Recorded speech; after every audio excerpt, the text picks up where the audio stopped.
Hi everybody, how you doing? I'm Pabs, a Rising VTuber and an artist, and today we're going to be working on the next page for the comic that we've been putting together. This would be page 7, so I'm very happy to report that we'd be at around the halfway point now, I think, if we finish this one. Ideally, I want to be able to finish this issue before the year is out, so I kind of want... I don't know, it's going to be difficult. I always want to say, right, you always want to step up the pace a little bit. But time availability ain't what it used to be. But we continue on regardless. So this is going to be an interesting page. There's some things that I want to show that might be that I want to kind of get creative with a little bit. But the two things that I kind of want to do are...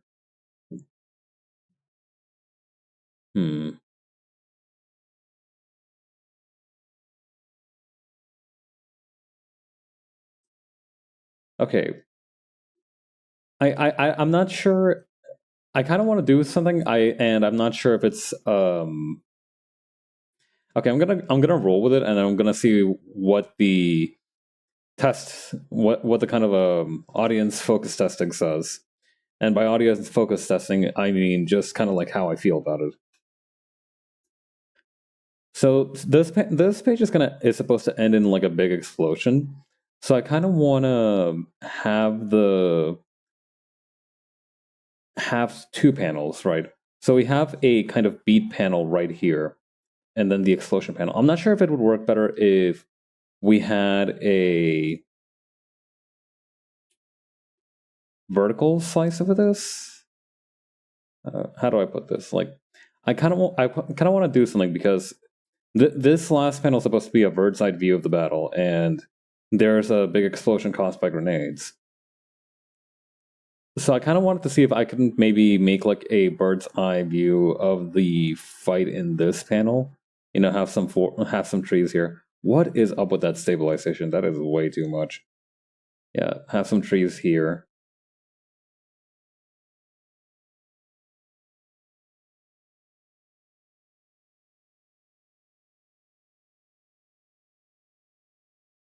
Okay. Oh, these are these two crates are going to have to pull a lot of are going to need to do a lot of heavy lifting for me in terms of like orientation of the set piece or set piece orientation. Is set piece a word you can use for comics? I know that that's a word in video games, right? That like when you're in a part of a scripted cutscene or part of a level, and you have like this big wow moment, right? Those are supposed to be set pieces. But is that a thing for? No, I think you could definitely apply that to comics as well. I don't think it would be unreasonable to do so, because even in comics there are supposed to be. I imagine it, right. You know, from the perspective of somebody who makes comics, you kind of want there to be like a big wow moment in each issue, right? Multiple if you can swing it, really. And I'm guessing that you have those moments as kind of memorable parts of the issue. You know, you kind of want those moments to really stand out, either because they're very strong in characterization or because they're just visually very striking. So I think you can use set piece to describe comic work as well.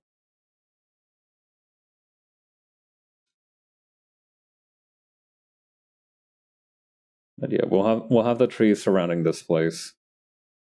And then we just kind of reach over, copy and paste this,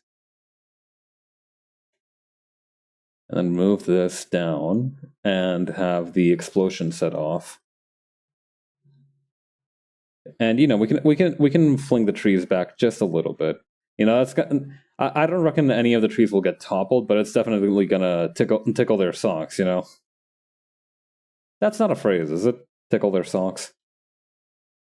There's knock their socks off, but tickling the sock. Yeah, no, I'm not feeling that one. You know, maybe we'll have like one of the bits of rubble that are lying around just kind of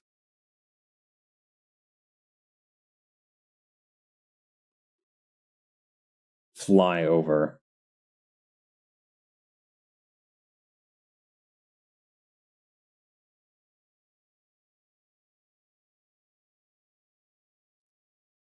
Dude, if Horatio learns that Hawk nearly blew up an old ruin, he is going to have a fucking fit.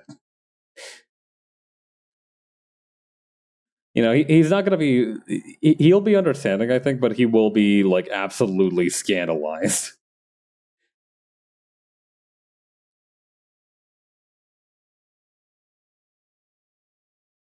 Like, you know, when you're a kid and you accidentally like dump something on a piece of white leather, and you're like, "Oh wow, that looks like it'll stain." But you know, every other person in the 3 meter vicinity who knows how hard it is to get stains out of white leather will be like, "Ugh." It'll be one of those moments. Honestly, I think moments like that played for comedy in fiction are very strong. Just somebody who has no idea the kind of value of the thing that they just wrecked and not really facing particularly heavy consequences for it.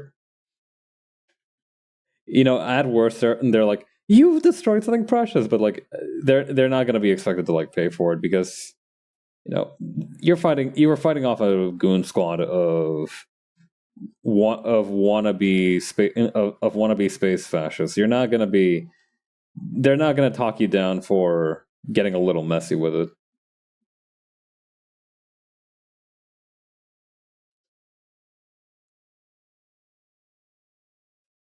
Now, my question is, can I somehow compress this so that it is either two panels near the bottom? Hmm. Because I feel like having this, you know, these two last rows might be gives a stronger impression. Maybe we can have one dude running, kind of running for his life after he realizes what's up.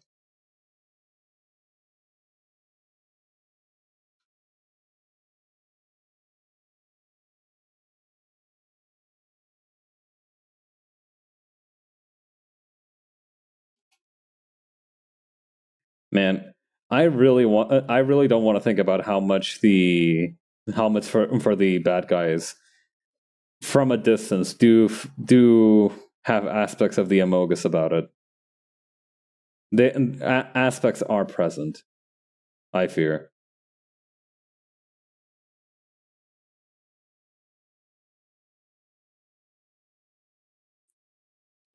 No, I think it'll be funnier if we just don't have anybody there.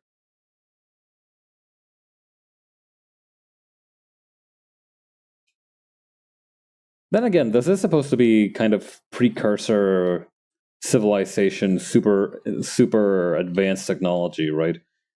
I don't know. Maybe they won't even get tickled if there's a big explosion like this. Who knows? It could be kind of enriching for them. You know how you're not supposed to like some machines actually work better if you do give them wear and tear every now and again. You know, like computers, for example, they this might be a myth. I'm not too sure. I remember hearing somewhere that if you don't start up a computer for a long time, it's actually worse for the computer than if you just start it up, do a couple of things regularly, and then shut it back down. That might be apocryphal. I'm not sure.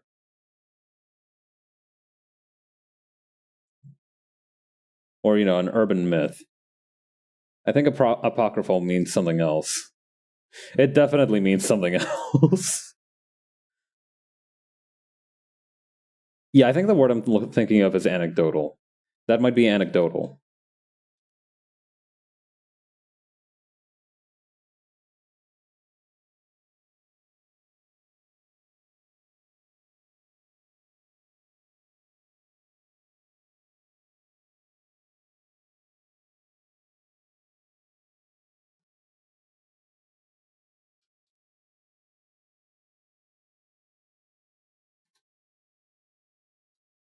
Okay, let's see here. Panels 1 and 2 shouldn't be that difficult to pull off. Oh my god, I should have been doing these straight lines from the beginning. Look at how clean that is compared to down here. It's like night and day. Heck, at this point, I might not even have to worry about page spacing. I'll just need to make sure that my gutters are properly aligned, and that way I'll know that I have enough space to work with.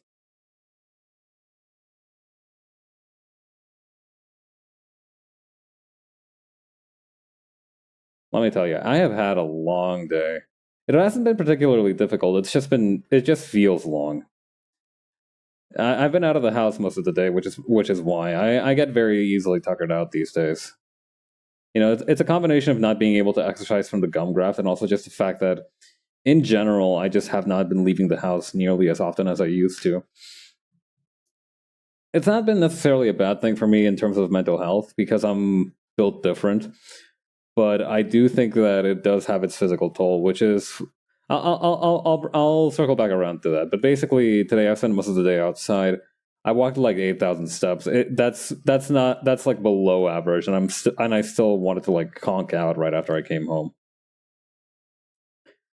Yeah, the order of operations was get home, put away everything that I bought, shower, wash up, take a nap, and then wake up like an hour before stream.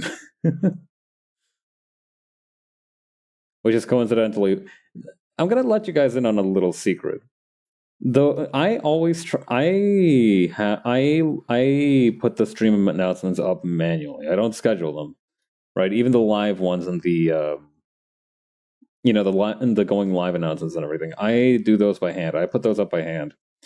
So about an hour before stream, I'll be like, "Oh, time to get ready for stream." I'll put up the announcement and I'll kind of start organizing my papers, get the different things I need ready, things like that, right? Basic preparations that are necessary for me as a VTuber, which are nevertheless rather important. So an hour before stream, I'll start doing that, and so I woke up literally the on the dot an hour before stream, and I'm like, oh hell, time to get schmovin'.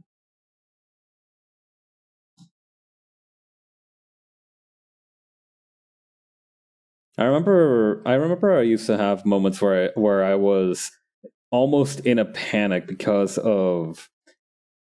Hang on, I'm gonna need to pull up the um, page 6. Yeah, the page 6 document. The page 6 document. There we go. Okay. I'm really proud of this last panel. I really like how this one came out.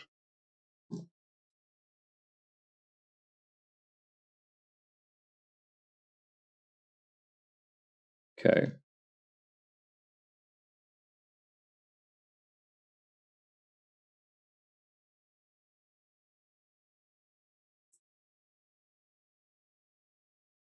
So here's what we're gonna do.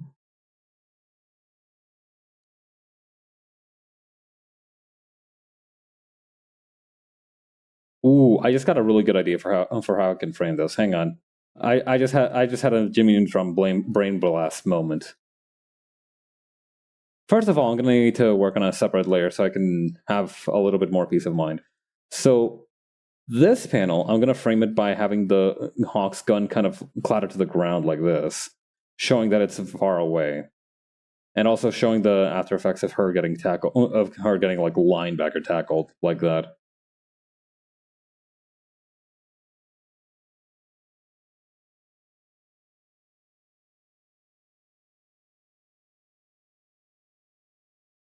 Man, I really hope that when I do the actual clean lines for this, I remember to use the model, because otherwise this might suffer some consequences.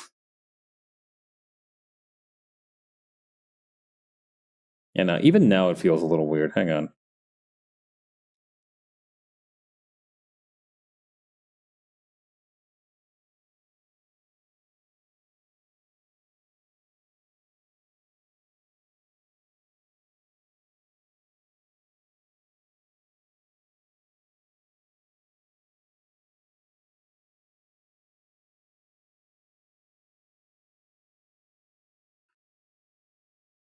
I want to get better at drawing and kind of implying action a little bit, because I have some skill in that. I'm not going to pretend that I'm untalented at it, but I do notice that sometimes I have difficulty communicating exactly what I want to say through my drawings.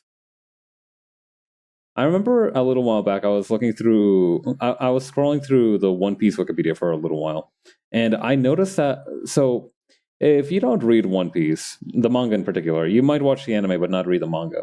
The manga has unique chapter covers. So what the author does is that he uses the chapter covers for different chapters instead of, because for the most part, chapter covers are used to either provide a small illustration related to the work. They're like advertisements basically. You can think of them as like promotional advertisements for the page, for the chapter itself. I'm pretty sure they exist for. I don't remember if they're part of the serialized magazine or if it's part of the a. No, it's definitely part of the serialized magazine, because if it wasn't, then you wouldn't be, because I've seen like a couple of the live uploads, right? I read Chainsaw Man, right? I read Chainsaw Man. I read that through the Viz app, because they or rather through the Viz website, because they upload the chapters, the three most recent chapters, and they're free to read for anybody who wants to read them. So that's how I read Chainsaw Man, and I remember that for some of the other mangas that have this, they also have that kind of chapter art. I don't think Chainsaw Man has chapter art, but some of the other mangas do. Anyway, this is a long preamble to kind of introduce the concept of chapter illustrations. So what the author of One Piece does, what Eiichiro Oda does, is that he uses those chapter illustrations to tell side stories about the different characters in the world. So, if for example, a little while back, Luffy beat the crap out of some rando whose power is to dye people's hair blonde from like 3 feet away, just go with it. That might, for all I know, that was an actual real One Piece villain who Luffy did beat the crap out of. I don't know. I haven't kept up with One Piece in ever, actually. I never actually managed to get up to date with One Piece. I remember when I was like a serious One Piece guy, they were in the anime, they were just getting out of they were just getting to the Marineford bit. I think I think like the most recent bit was like with Marineford, when I was like seriously trying to go through the anime. Anyway, hang on. Yeah, that'll do it. Anyway, I forgot what I was going to say. Anyway, the point that I'm trying to make here. Fuck, what was my point? Okay, let's retrace our steps. One Piece chapter art. Right. Implied movement. Okay. I told you that story, so I can tell you this one. So, in one of the in one of the illustrations that he used for the side stories, I noticed that it was like very clean. Like they had a little guy giving a salute, right? It was like a little salute, and it had like this very specific motion, right? So imagine the little dude was like, he was kind of me-shaped actually, right? He had similar proportions to me, and like he was doing a little salute, but instead of just having like these kind of like, hang on, just cleaning this up a little bit. There we go. Doing the 07. Anyway, instead of having these swish lines, right? What he did is actually he had a almost kind of thunderclap effect right here. And it kind of blew my mind a little bit, right? It was such a tiny thing, but it gave such a much stronger impression of. Hang on, let me see if I can do this. If I can find, um, if I can find the illustration itself.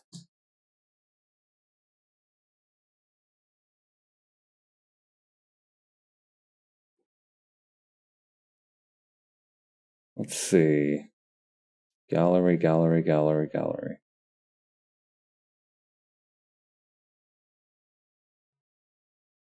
Where is it? Here we go.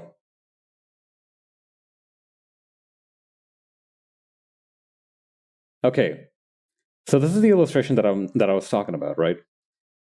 This little thunderclap effect, it gives such a much better impression of like the little guy just snapping to attention and doing the salute than it would if it was just like these lines like this.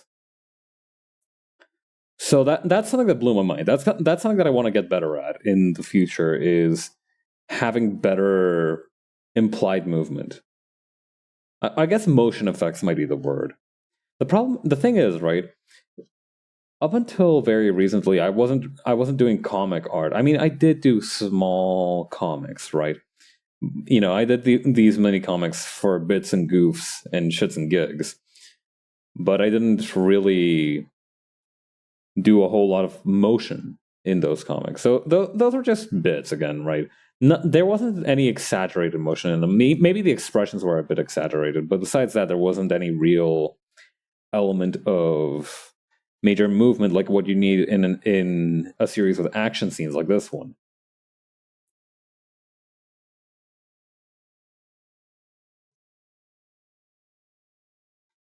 So I think that's something that if I can, I would like to improve on the future. I'm not sure how to do that. I think it's just a matter of getting a bit creative with how I show movement. And, you know, in addition, also doing kind of what I've been doing just now, which is studying how those movements are created and what the different motions imply at each point.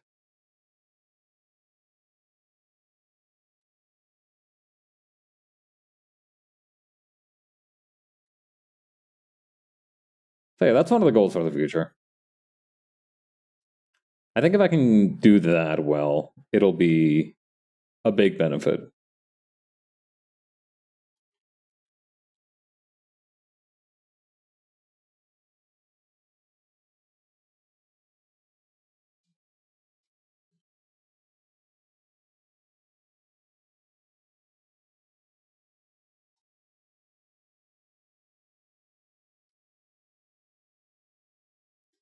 Like, for example, how do I want to show that this pistol, for example, is hitting the ground here, bouncing, and then hitting the ground again?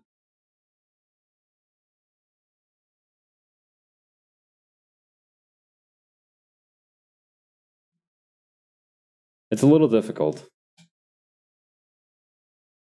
I might ask Raph for how I can show that. Or I might need to look up, not even look up, but to be on the lookout for instances where that happens in comics. Yeah, something clattering to the ground. Actually, let me try Googling this. I might get some good results.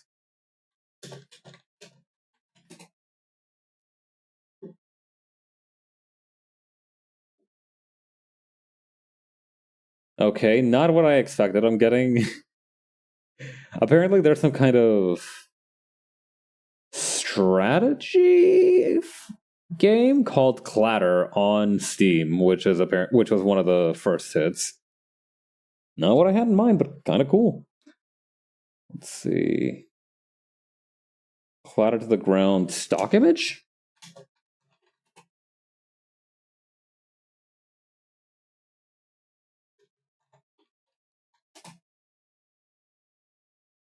Oh, here we go.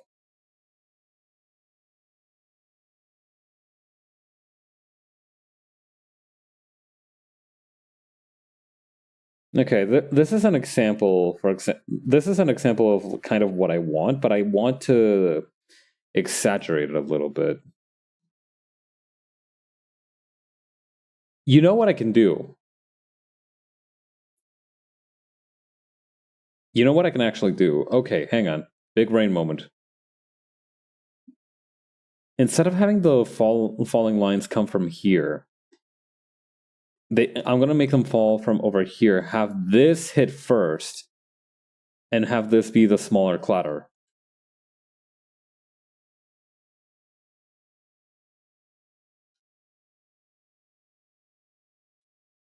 Yeah, okay.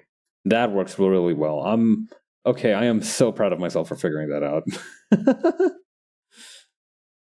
I grow strong, my power grows.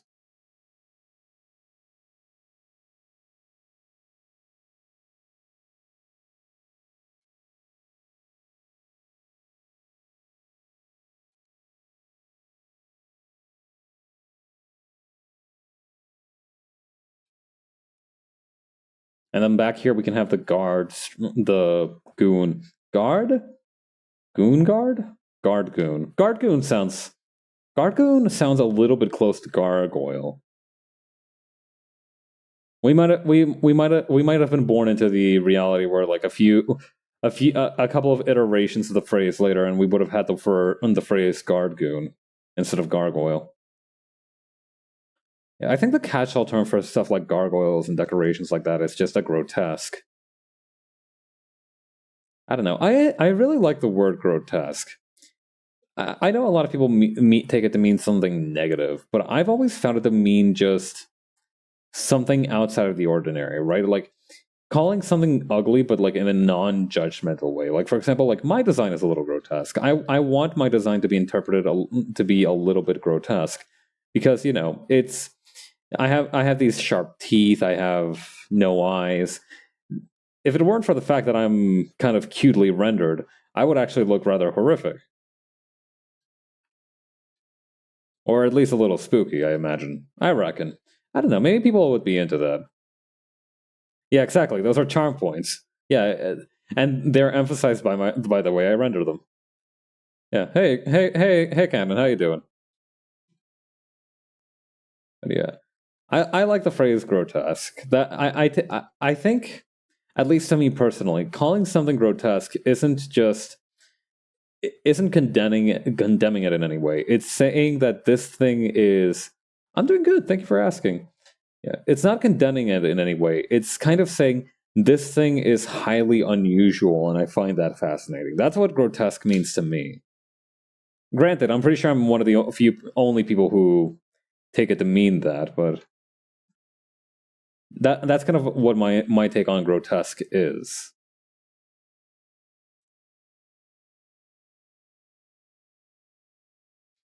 Okay, so we have the gun there. Maybe we can actually shrink that down a little bit.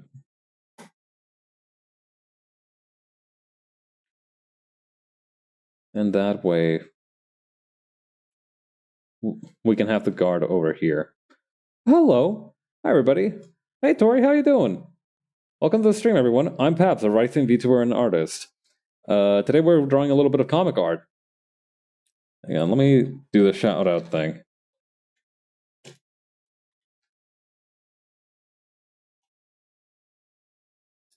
Welcome, everyone.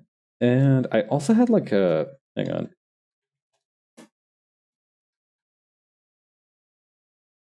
There we go.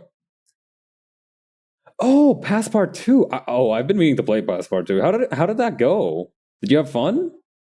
Yeah, thank you for your hard work. Comic drawing coming along? Very good, actually. I'm getting the panel layout done just now. It's going to be very exciting once the roughs are done. Yeah, how's Passpart 2? I've been really meaning to play that game. It's really fun. It's dorky. Ah, that's endearing.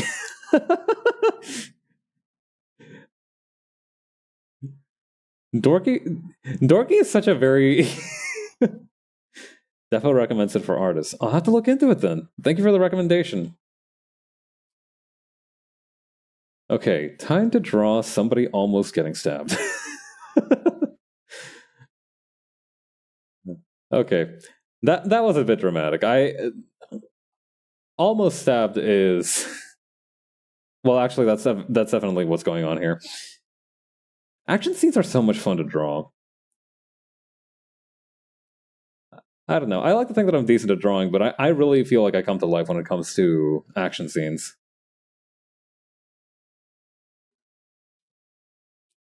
We can definitely shrink this guy down a little bit too, so he fits in the panel a little better. Yeah, the perspective is going to do a lot of heavy lifting here. Yeah, that's great to hear. I'm glad that you're having fun with Passepartout. Passepartout. Pass. Pass. I'm sure there's a proper way to pronounce it, and I'm sure I'm butchering it. But that's fine. I don't respect French as a language.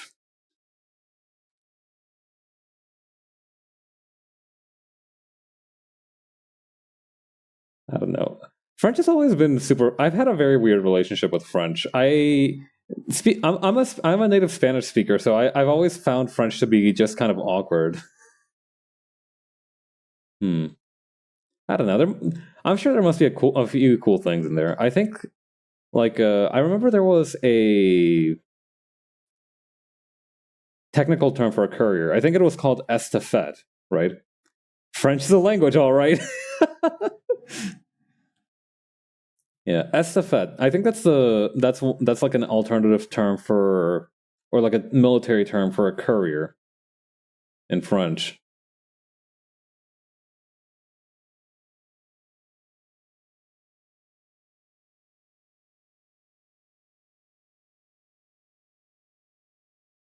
Yeah, I don't know if it was just playing it way too much in Fallout New Vegas as a kid, but I've always found courier work to be one of those very kind of romantic careers. It really is just delivering people's mail, but like I think I don't know. There's something. The idea of just being able to do that for a living is kind of interesting. I wonder. I kind of want to see. Right. I wonder if there are statistics on how much applications to the U.S. Postal Service or or the Postal Service in general across several countries, if those had any demographic effects from Fallout New Vegas releasing.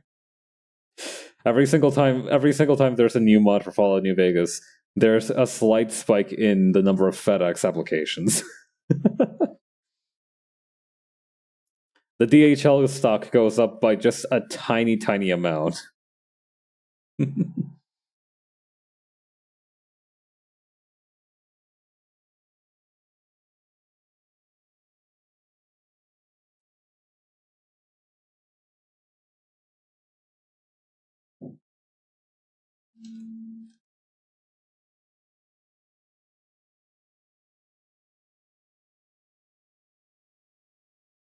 Oh, yeah. Another thing I've learned while making comics is that it is much better to use a G pen compared to the Millie pen that I was using earlier. I like to use the Millie pen to plan out stuff because I just think it helps me to focus a little better if I don't need to worry about the pen thickness. But I found that it's actually the other way around. Having this sort of pen thickness helps me to piece together the perspective and stuff a little bit better. It's weird. It's one of those situations where doing more work results in having less work to do, which on paper sounds like, how do I put this? I don't know. Is that a contradictory phrase? Like doing more work mean no, because you can still have less work to do and still do more work. I think, right? You, so you can have a certain amount of work assigned, but you still end up doing more work because you were cutting corners in the planning. Much to consider. Let's see. Wait, no, put that neck back. We need that.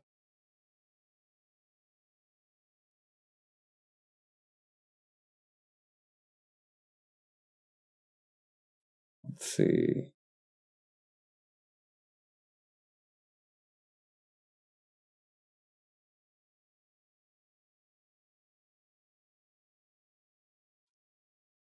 I wonder how this helmet's going to evolve over time, because I think even Hawk's helmet has the helmet for the protagonist has changed a little bit since I first designed it. I kind of want to see, because it's already kind of funny shaped, right? It looks a little bit like the guy's got a pompadour and a little Amogus visor. So I kind of want to see what happens to it over time. I just need to keep drawing.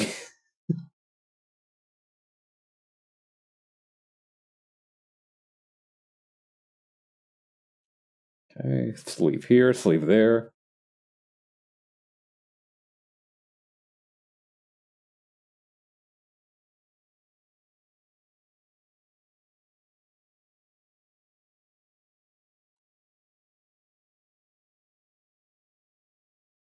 Then right here we'll have another set of hands.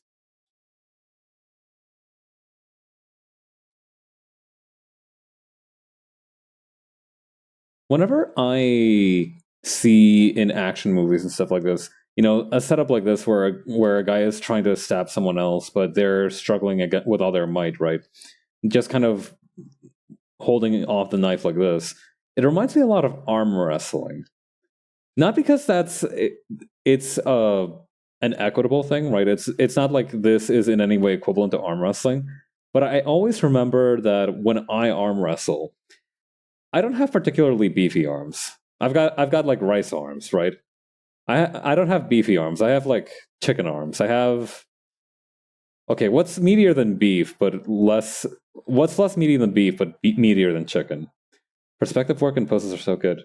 She's envious of anyone who can draw more than a 3/4 angle face.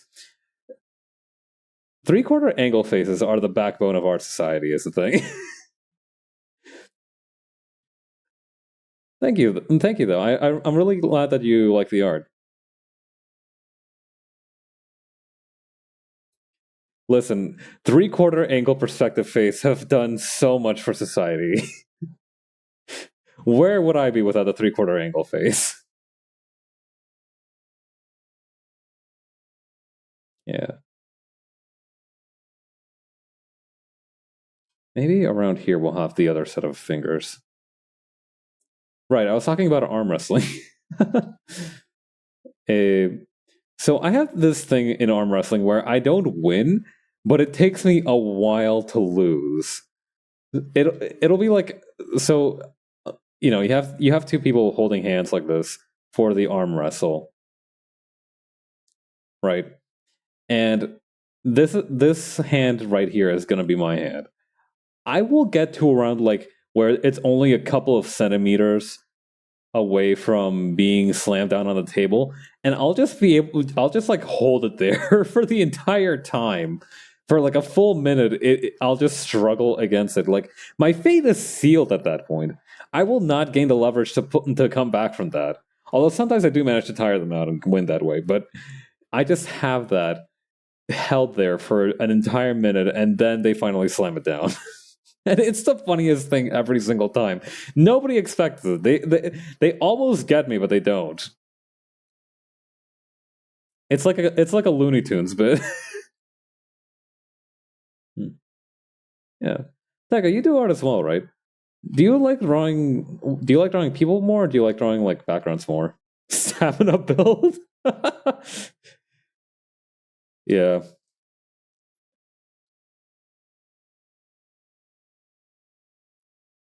Because there's lots of different people who like drawing different things, I think. There's people who like drawing people, there's people who like drawing landscapes. She likes drawing gremlin chibis the most. Nice. Very nice. Nothing hits the spot quite like a good gremlin chibi. She really wants to go into food art. Oh, totally. No, I gotcha. I've been playing Street Fighter 6 recently, and in the story mode for that, they have these food illustrations, which make me so hungry. I will see the beautifully and lovingly rendered bagel on the screen, and I will be like, I want a bagel. I want two bagel. Powerful stuff. Powerful stuff. You know. Good food art is so nice. And that's something I want to strive for as well. Yeah.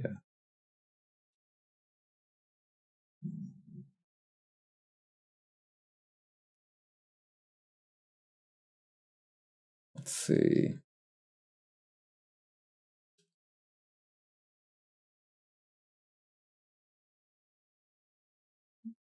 If you draw rice, is it a self-portrait? It absolutely is. Hmm. I guess it would have to be rice from my head, huh? For it to truly count as self-portrait.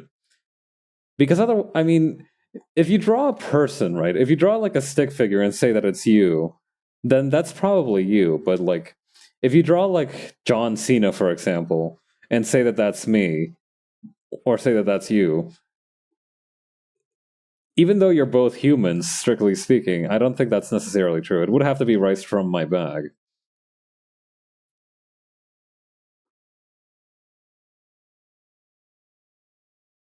Hmm. I wonder if there's like a ship of Theseus situation I could get going with my own rice in my head.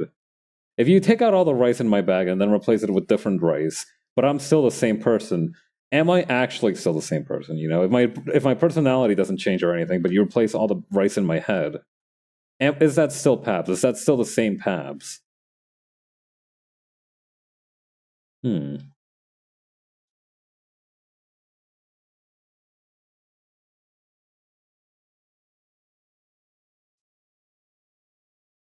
Oh, you know what I actually just realized? First, I'm gonna need to make the Pabs of Theseus. Yeah, I'm not supposed to tell you guys this, but I was actually one of the people in one of the crew on the Argo. I was, in fact, an Argonaut in ancient Greece.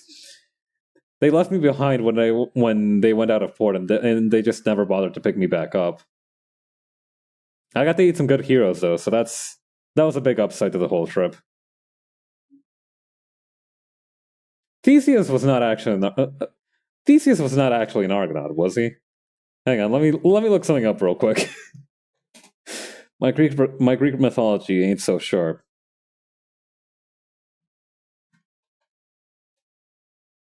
Oh no, he was okay.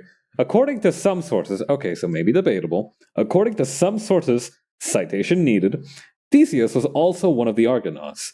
Although Apollonius of Rhodes states in the Argonautica that Theseus was still in the underworld at this time. That's really funny, actually. My man Theseus was really like, yeah, I'd love to like join you guys on your little trip, but I'm a little busy being in Tartarus. Oh, thank you for the hydrated posture check. I will take a sip right now. Tori is heading back to bed now. Good luck with the comic and the Pabst Theseus. Yeah, thank you for stopping by. Thanks for bringing along your viewers. Thank you. It was great to have you here. Hope to see you again. Enjoy your rest.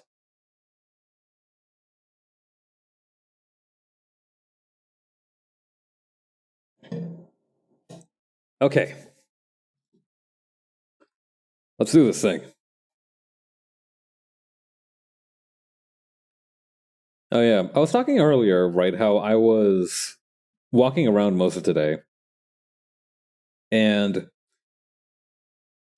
one of the things that I noticed is that I got tired very, very easily. I don't know if it's just because I had like blended vegetables for breakfast. I made myself like this vegetable cream soup, and I had that for breakfast. And I imagine it wasn't a very filling breakfast. Maybe that was the reason why. But for some reason, I got really tired walking today. I don't usually get too tired walking. So what I did is that while I was out shopping, I passed by the thrift store, and I love thrift stores, not only because everything is very well priced, but because it's the only place these days where you can get decently priced DVDs. You know, you go to Walmart, you can get a DVD, but you know, you go to a thrift store here, they have freaking 16 seasons of Seinfeld on DVD. They have all of Columbo on DVD or something. It's really a great experience, and you get some rare gems. So I passed by the thrift store and I got myself a few DVDs. I got myself first and foremost a kickboxing yoga fusion DVD. I am very excited to launch that bad boy and see what's up, because I cannot imagine the insane shit that will happen in there. I'll need to watch. I get the feeling that that's going to be one of those things where like you can follow along for sure, but like you will need to watch out for like your spinal cord or something, because I feel like they're gonna. I don't know. You get that with a lot of old timey exercises where they're practical in that they do build up muscle and everything, but they're not so practical because they also.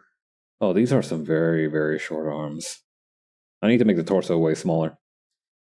They're also not practical because this was before people like learned that, oh hey, if you overstretch your sciatic nerve, you're gonna get nerve damage, and that's gonna suck for you. I remember watching a video the other day. So they had this comparison, right, of somebody who was stretching their hammies by going like this, and somebody who was stretching their hammies by going like this, right? And this one right here is much better and much safer to practice, because when you stretch like this, right, you've got like your spinal cord running down your spine, right? And that's attached to two things, your pelvis and your skull. So when you go like this, right, you're essentially stretching the nerve over your spine, kind of like a taffy, if you will. So while this does provide a little bit of, while this does provide your hamstring stretch, that the burn that you're going to be feeling from this one is going to be entirely different from this one here, because the burn is going to be intermingled with like the feeling of stretching out your nerve. So in conclusion, this one is much safer to practice. It's much more sustainable, really, because you know there are times to stretch out your nerve a little bit. I imagine there must be a reason they have it like this. You know, there must be a reason that they preserve this, and I imagine there has to be some kind of niche application for it. But generally speaking, you want to leave your spinal cord alone. You want to let it do its own thing.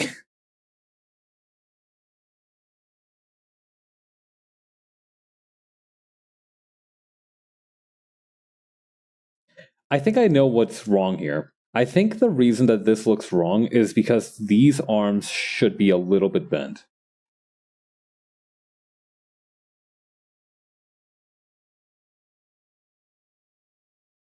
Yeah, that's what was missing.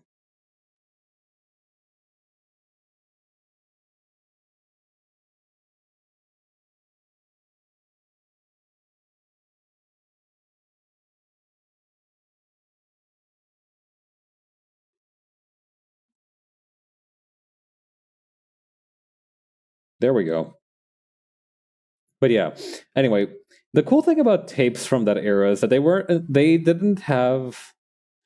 So knowledge that you pay for is, generally speaking, superior to knowledge that's available for free. You know, this isn't always true. This is definitely not a constant, but it is when it comes to like exercises and other learning in general, you know, so practical stuff, mathematics and such.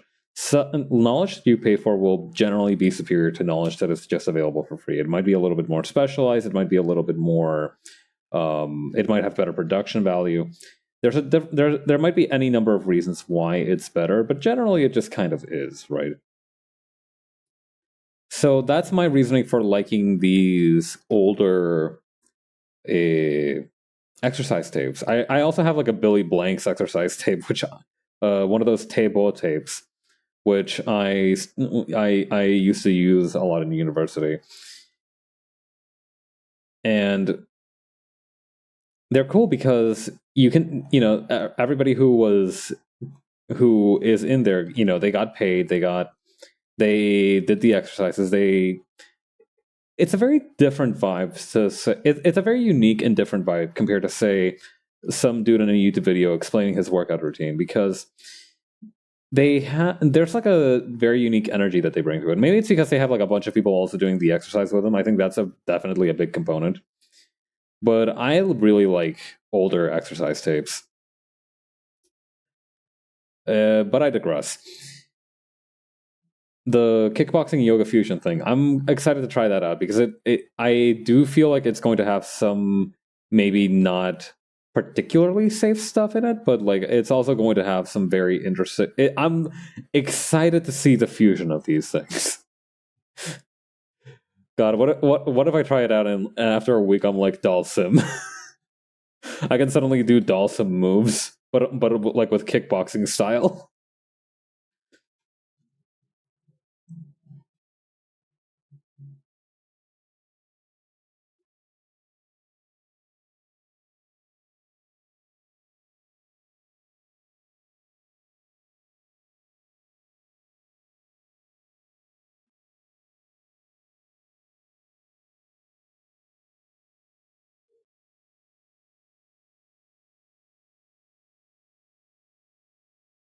Okay, there we go.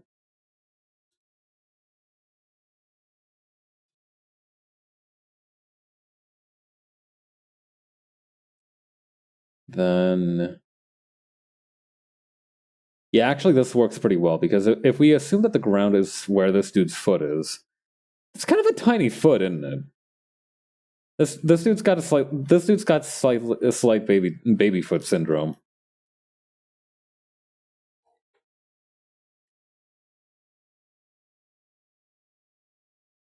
I don't know. Couldn't be me. And my feet are massive and hobbit-like.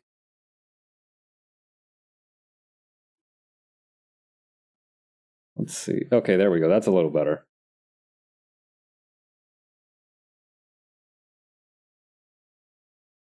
All right.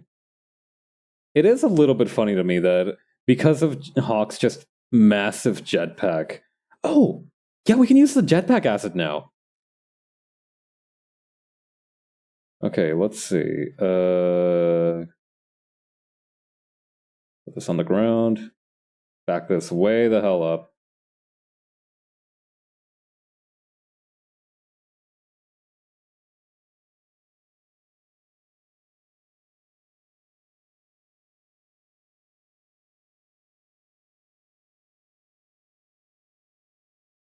Actually, we can make this just a touch bigger.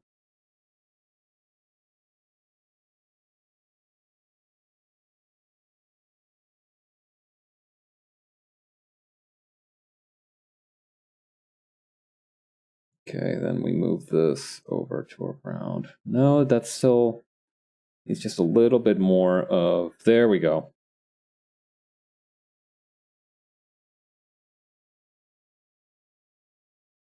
A little bigger, a little bit to the left.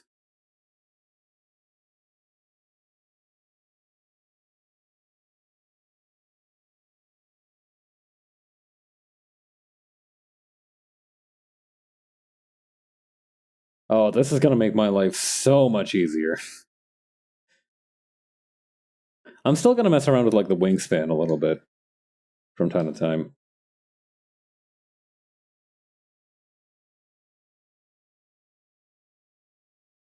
But yeah, other than that, this should make my life way easier. High five, brain.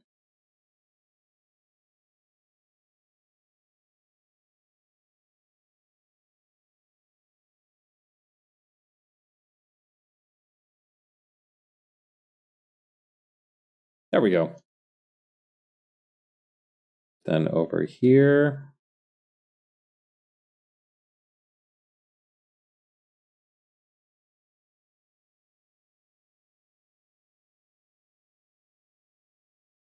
Should I move this dude's hips up a little bit?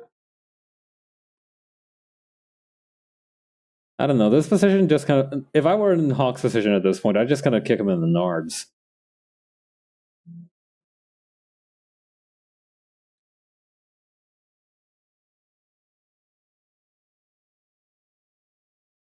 Okay, yeah, this can work.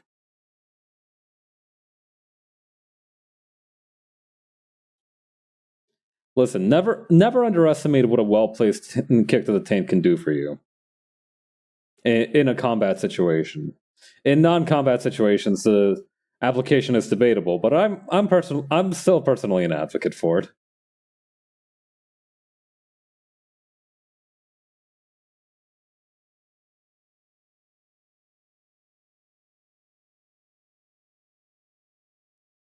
Listen, they'll never see it coming. Yeah. What other DVDs did I get from the thrift store? Let's see. I got the Mark of Sorrow, which is supposed to be, according to the blurb on the back, it's supposed to be one of the best tellings of the tale of Zorro, which I'm excited to look at. It's one of those old black and white films. I always wanted to get more into black and white films. I feel like there's a very good pacing to those that you just don't see a lot of these days.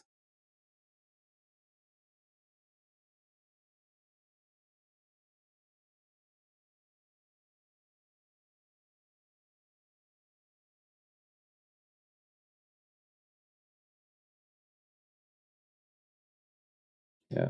Not to mention, I just like the character of Zorro, right? Was his like civilian identity like Julian Van Vega? So get some incredible visuals of some black and white films too when they know how to work with it right. True, true, true. Yo, I remember the Buster Keaton film Sherlock Jr. or something. Like there was a Buster Keaton film my friend showed me one time where they managed to do an incredible number of effects with to kind of show a dream sequence where a dude was working a film reel. And I'm still blown away with it. Particularly, yeah, I think in Young Sherlock or something like that. Sherlock Jr. maybe. Hang on. Buster Keaton, Sherlock Jr. Yeah, here we go. Sherlock Jr. by Buster Keaton. Yeah, some of the effects on that film are just still so cool, and the visuals are just very cool.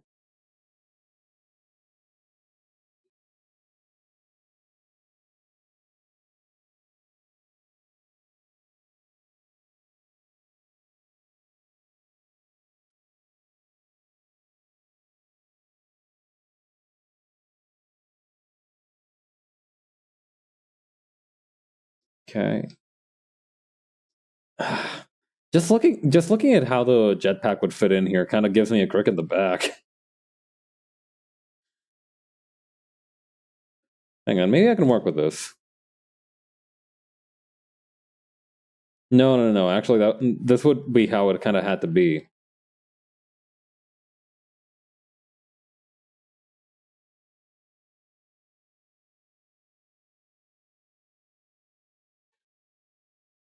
I don't know. Maybe we can extend this part and scale it up a bit because it looks a little bit incongruous with the one on the left or on the right side. Left side, right side, something or other. Man, remember when literally every VTuber made a cover of Canaria's King? Those were good times, I think. I genuinely like the song enough that I wasn't bothered with the number of covers for it coming out.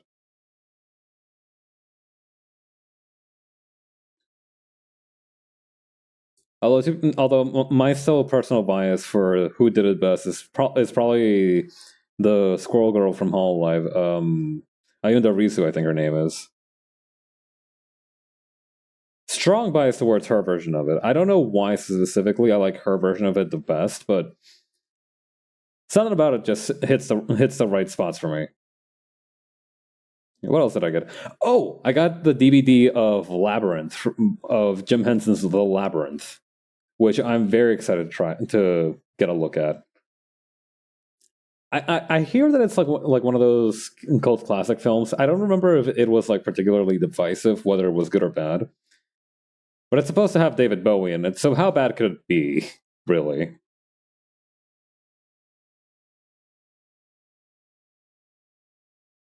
Let's see. I think it. I don't remember. Is it the same as Pan's Labyrinth, or no? It's definitely different from Pan's Labyrinth, isn't it?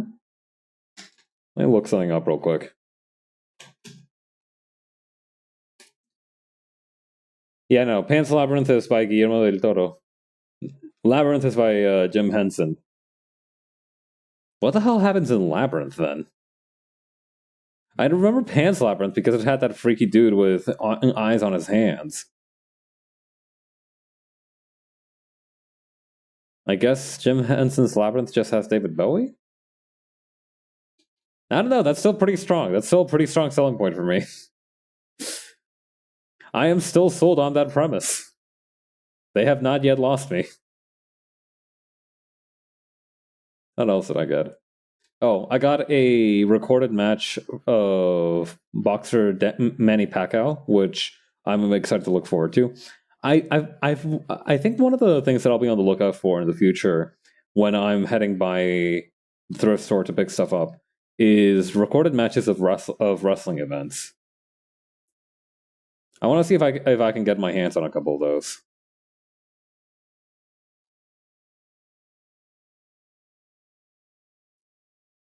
But yeah, boxing matches should also be very hype, I think.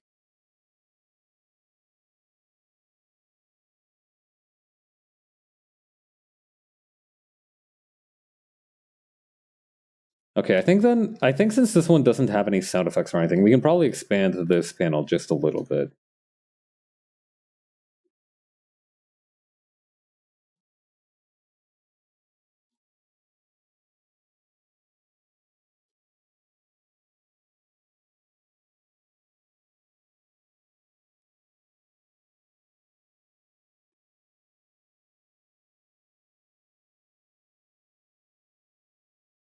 Okay.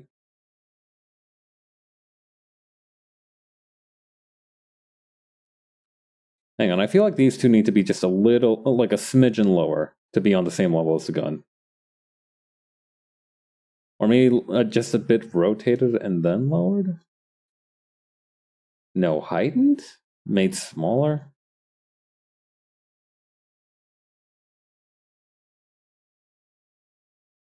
Hmm.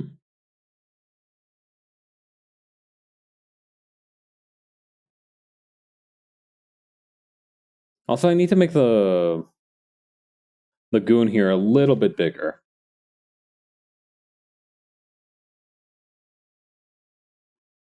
I need to supersize this guy. Because right now it looks like he's just a little bit smaller than Hawk.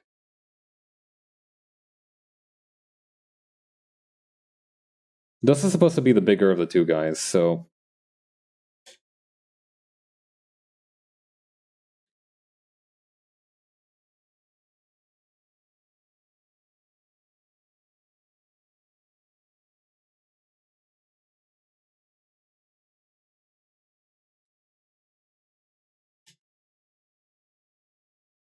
Let's see here.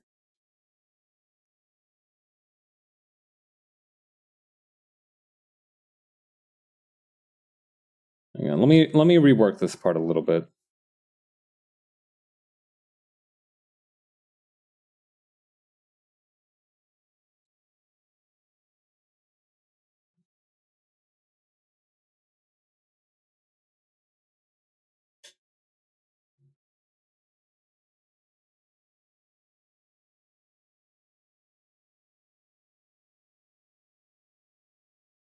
There we go.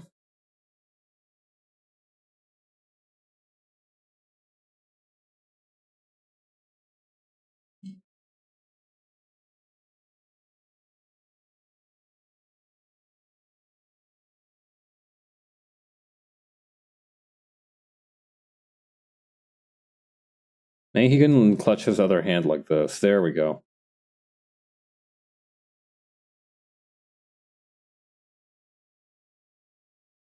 Yeah, what else did I get? Oh yeah, I also got the DVD version of Lock, Smock. Hang on, let me get my brain in order. This title is a trip. Lock, Stock, and Two Smoking Barrels. That's the one. It's one of my favorite movies. I really like Lock, Stock, and Two Smoking Barrels. It is a British crime comedy question mark where a dude loses a very important poker game to a local crime kingpin who, you know, he's got his own reasons for wanting the dude to be in his debt besides, you know, just the absurd amount of money he can get.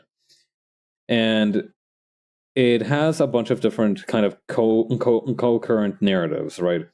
Like there's obviously the main characters gang who get in over their heads and need to pay back the money, but there's also, for example, a group of small-time criminals who are looking to make it big time, and also a pair of burglars who are trying to steal a pair of antique shotguns. The whole story is just very comical to me. I really enjoy it. And I'm happy that I have a DVD copy of it now. I do wonder if it's the director's cut of it. I know the director's cut is supposed to have like a little bit of extra context for the story. But other than that, I don't think it's supposed to be really different.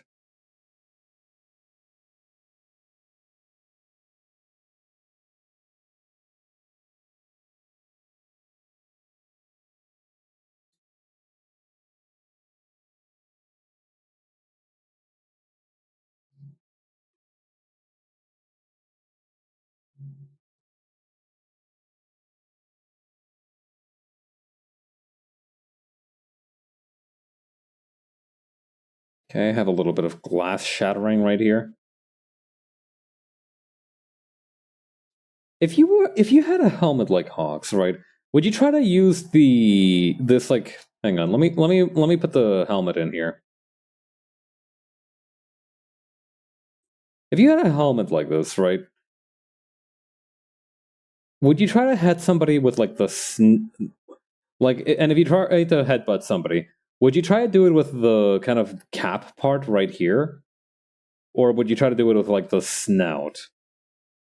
Are you team cap or team snout? Because I feel like doing it with the snout would probably be very effective because you've got some very nice sharp angles there. You've got a little bit of a more surface area, but if you do it with the cap part, first of all, that has a little bit of cutting force. With a part right here, it's almost like a bar if a bar mace protected you from the sun. But I do reckon that it would be a little bit of a more difficult target to hit.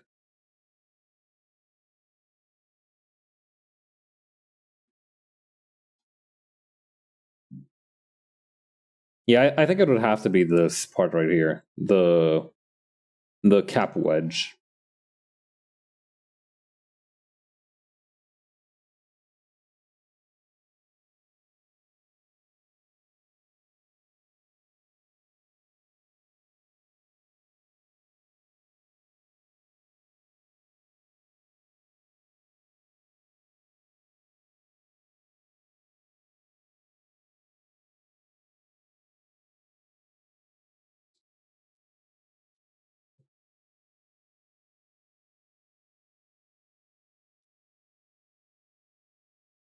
Hmm.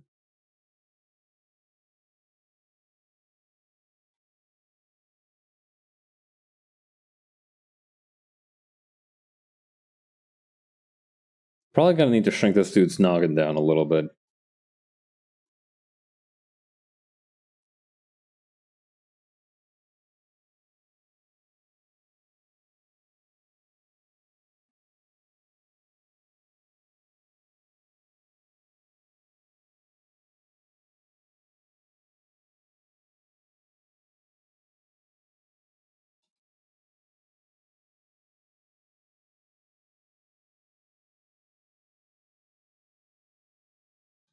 There we go.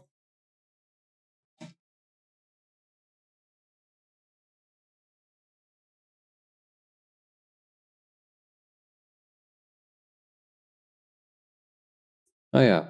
So while I was out shopping, I also got the chance to go to pass by an Asian grocers. There are these there's quite a few Asian import stores scattered around near where I live. They have all kinds of different goodies. I have one actually very close to my house, which I used to get like bonito flakes, furikake, good soy sauce, pickled ginger, stuff like that.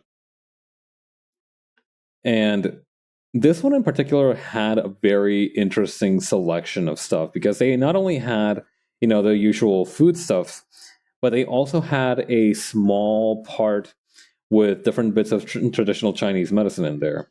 They had like these pills that, they hmm, They were like definitely like medicinal pills that were supposed to like improve your eyesight or help with stomach pains and everything. I didn't really touch those. I'm not super into traditional Chinese medicine, but what I did get was a little bit off to the side. They had a very good drink selection.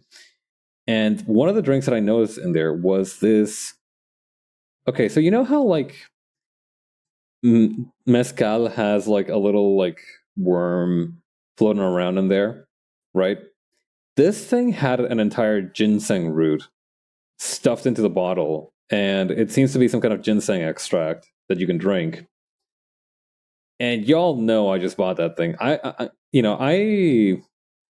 said just now I'm not a super huge believer in herbal medicine, but I do think that ginseng is one of those like credible superfood things.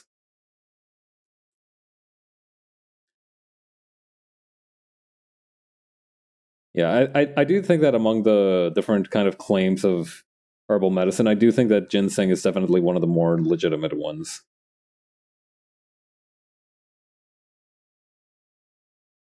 So yeah, I'm excited to try out the ginseng drink. Although I'm not going to probably eat the entire root in one sitting. I do know that like again, I think that ginseng is one of those things that has like an actual upper limit to how much you should consume in a day. My liver works hard enough as it is trying to process all the different artificial flavorings that I try to ingest. So I don't want to push it too hard. The way I see it, there's two possible scenarios to me drinking this ginseng extract. One, it is exactly as potent as advertised, and I somehow have like a Super Saiyan Pabs moment. Or it's somewhat of a letdown, but I still don't eat the whole thing at once, in which case, it's still a safe thing to do. But yeah, I'm very interested in how the ginseng drink pans out. Ginseng's supposed to taste kind of like ginger, isn't it? I know it's supposed to have like a little bit of a spice factor somehow. I don't know.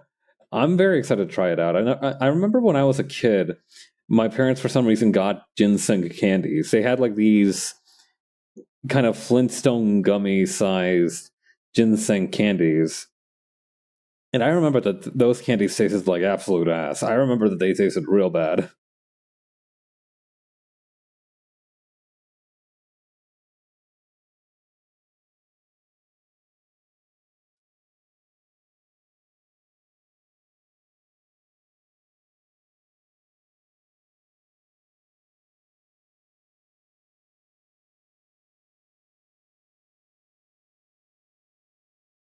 There we go.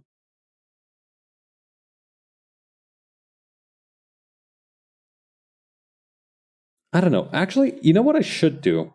Maybe I should flip these guys around. No, no. This panel continuity is really strong, and I want to keep that.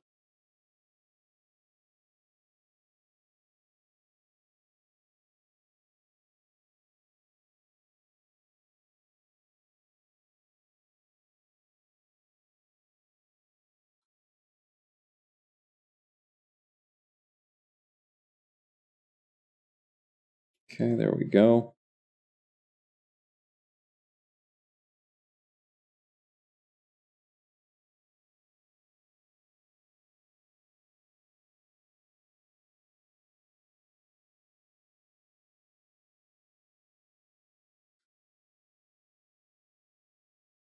Hey, okay, this guy's shoulders would be somewhere around here.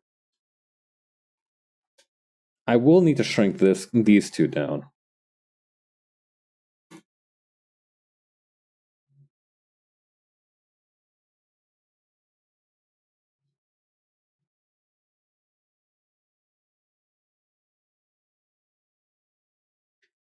Let me also drag this thing over here.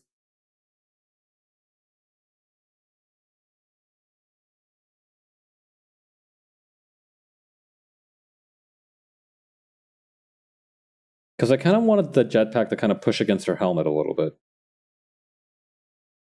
Okay, zoom this in, put this here, zoom this in, put this here.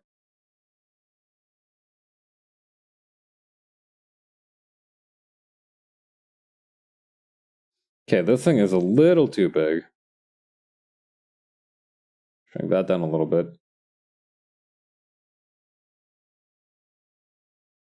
Then over. No, that's not quite right.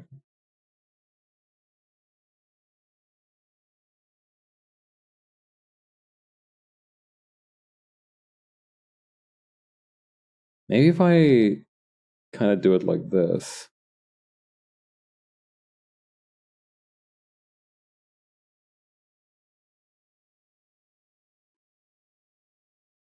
There we go. Man, I hope that in the future they have medicine that allows you to walk off concussions like this. It'd be nice to be able to recover some brain damage. I know I could certainly use that.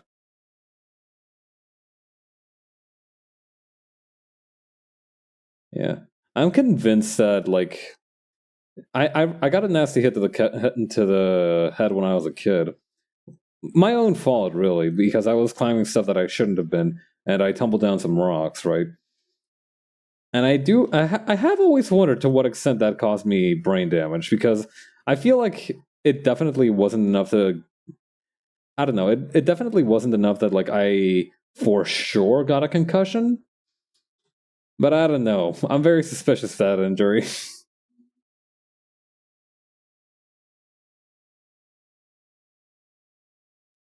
I'm sure my parents would have made more of a stink about it if I had gotten that a brain injury from all that. I don't know.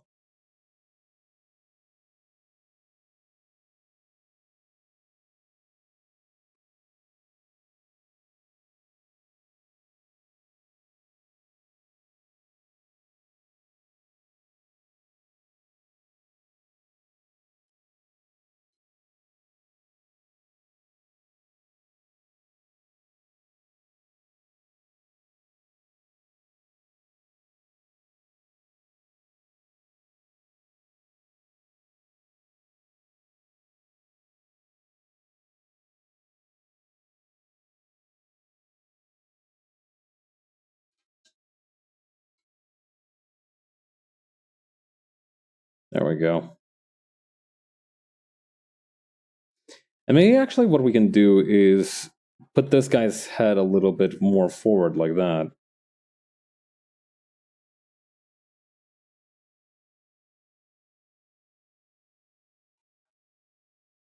And then put this shoulder even more forward, so that way we can kind of emphasize that he just got, like, really bodied up front here.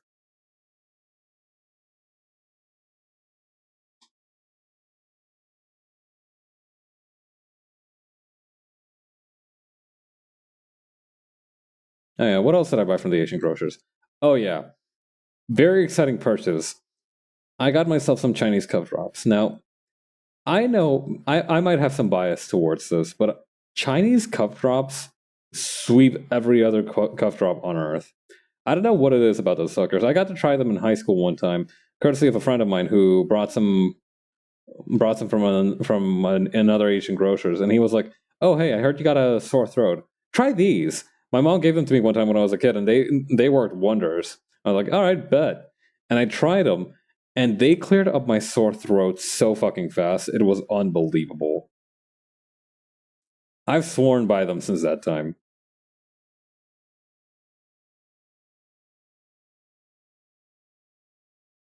But so yeah, I actually got a few from the Asian grocer that I had before I moved to bring with me when I went to university. I still had them until, like, very recently. I used them to clear up a nasty cup that I had not too long ago.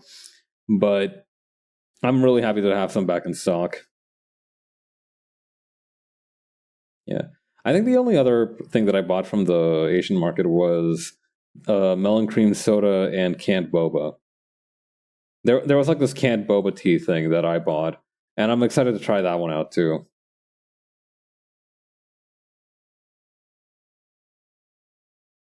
But yeah, it's been a very productive day. It definitely felt like one of those days where I've done a lot. I'm not gonna get the chance to visit that place too often, though. It's like an hour away by bus, so I have to make the most of each visit. Especially in the summertime. Ain't no way that I'm braving that shit during the winter.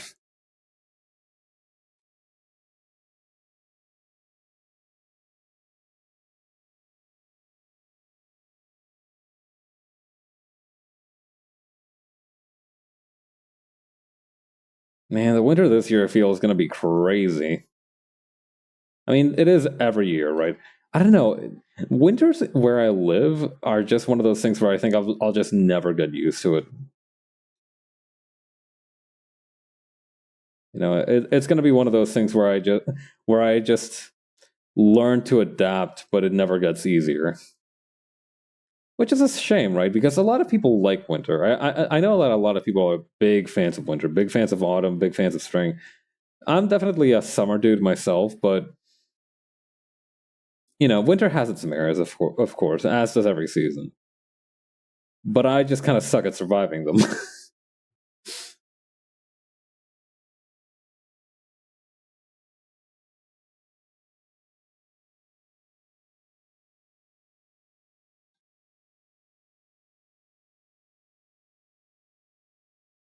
Hmm. I have always wondered if that's maybe because I was born with the tropics, or if I'm just like naturally weak to winter. You know, if I wasn't Ecuadorian, would I still have such a weakness towards the winter? Probably. Probably I wouldn't. I would have a slight more. I would have had like slightly higher winter resistance. Winter resistance. I feel like I'm talking like a Skyrim race bonuses.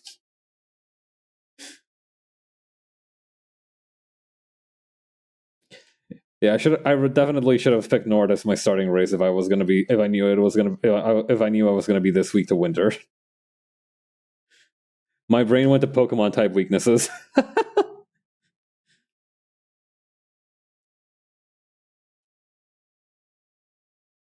Hmm. I mean that also works in this context, I think.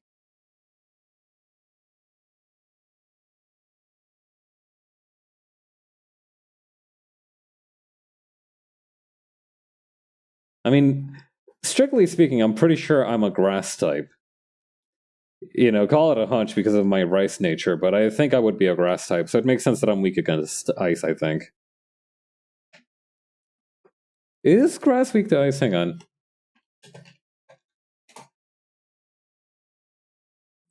Let me check something real quick. Alright, never mind. I have to show you guys something beautiful first. Check that shit. That's clever. Anyway. Here we go. Okay, attacking type. So grass,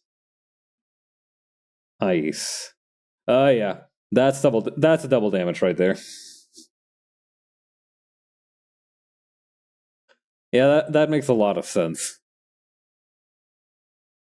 What was that one awkward zombie comic where it's like in every like type matchups have like internal logic that makes a lot of sense.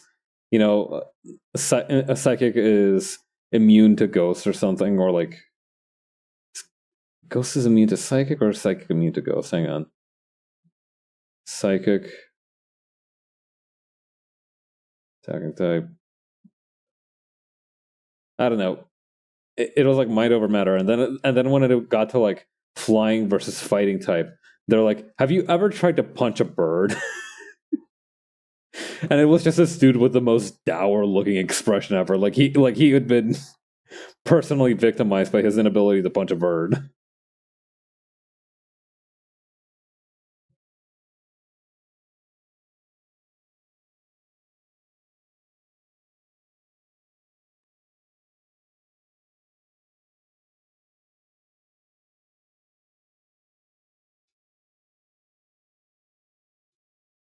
I don't know. I think if you first of all, I don't think I've ever been in a situation where I would want to punch a bird. The dark the bug thing is like a reference to Kamen Rider. I think I did read about that. I did read about that as a theory. Yeah. Thank you, Kamen Rider.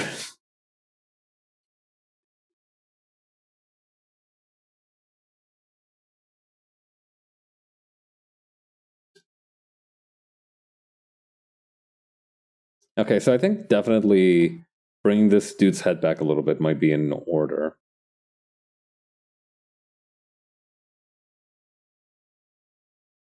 Yeah, this definitely looks a bit better.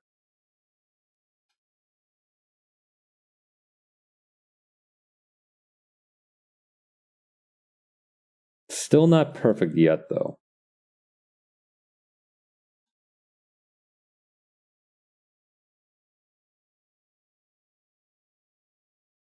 Not to mention, it looks a little bit vague about what happened exactly.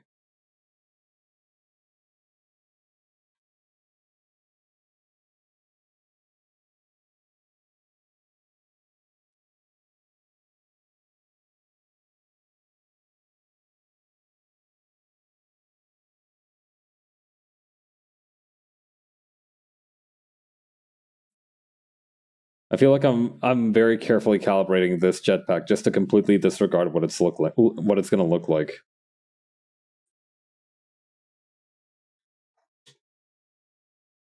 I'll shrink this back down once again.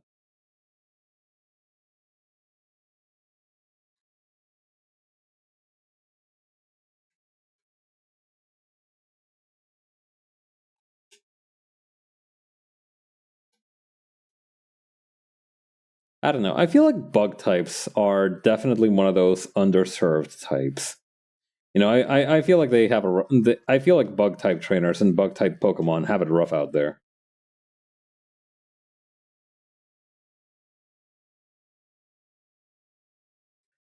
I just remember that one my brother and me bit where they're talking about where what each different person would have gym as their gym type, and and one of them was suggests I think it was like Griffin that like yeah, and what about a bug type? And he'd be like, oh yeah, I'll do the bug type just so one kid with a Bulbasaur can walk in and wreck my entire shop.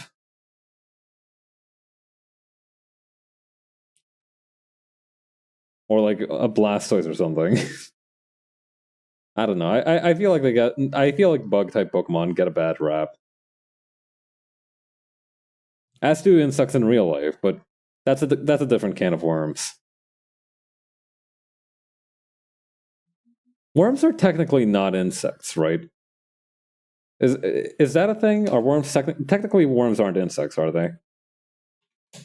No, insects I think have like a defining feature that they have 6 limbs. Are they like nematodes? I think that's a technical term. Blah blah blah blah.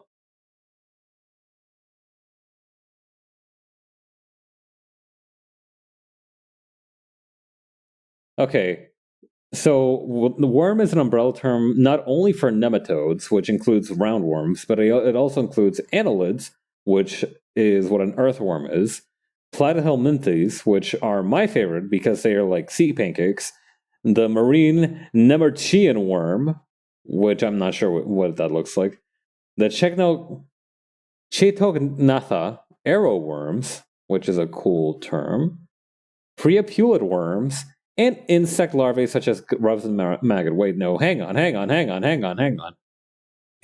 Okay, so worm not insect, but insect include worm?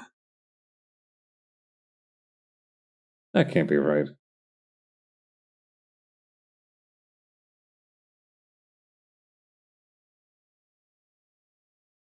I'm guessing it's one of those circumstantial things. Anyway, check out a platyhelminthes. Look at that thing. I love these little guys. They're so colorful and funky. And also probably highly venomous. But that's not my problem. I'm not out there beefing with sea slugs. Marine life in general I respect Captain Ahab for the grind set, but I don't think I could ever reasonably bring myself to beef with a marine animal. I don't know. I think that's just not me. That's not in my nature. If I was the protagonist of Jaws, it would have been like a 30-minute movie. They would have been like, a shark is eating people at the beaches, and I'd be like, damn, for real? And then I'd just move. I would leave. I would go home.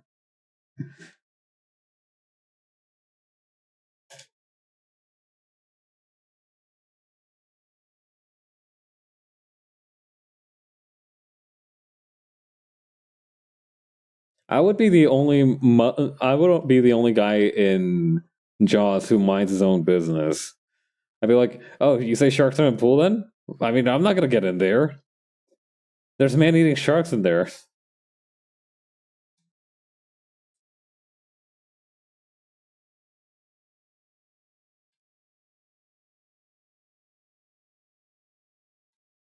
King of minding my own business in a horror movie.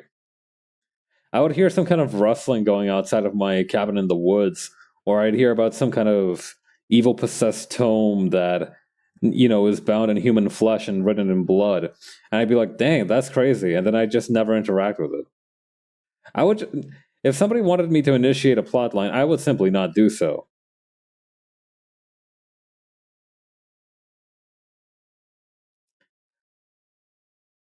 I would be like, Esther, the lore keeper, are you saying you do not have the absolute need to jump into the water to throw hands against a shark?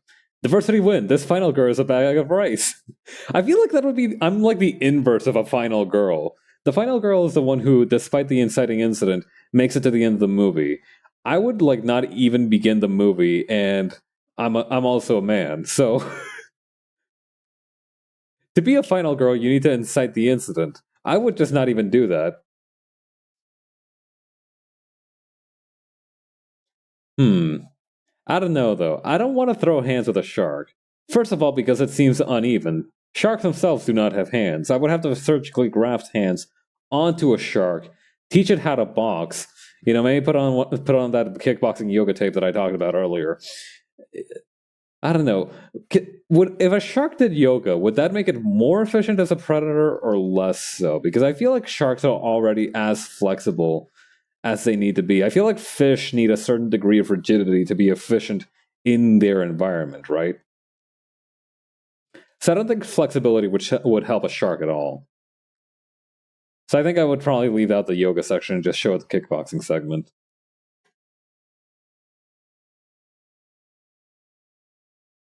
And then you'd have to get it fins and tail to make it even. True, true, true.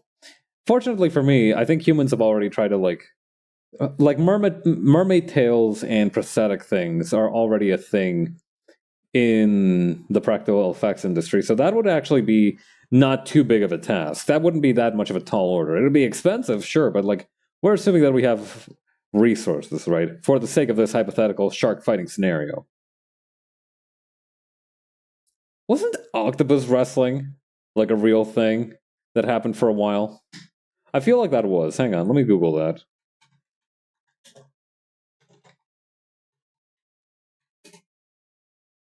Yeah, in real life, the shark fighting resources do be looking kind of slim. Also, welcome, Astron. How you doing? Let's see. Oh yeah, octopus wrestling was real.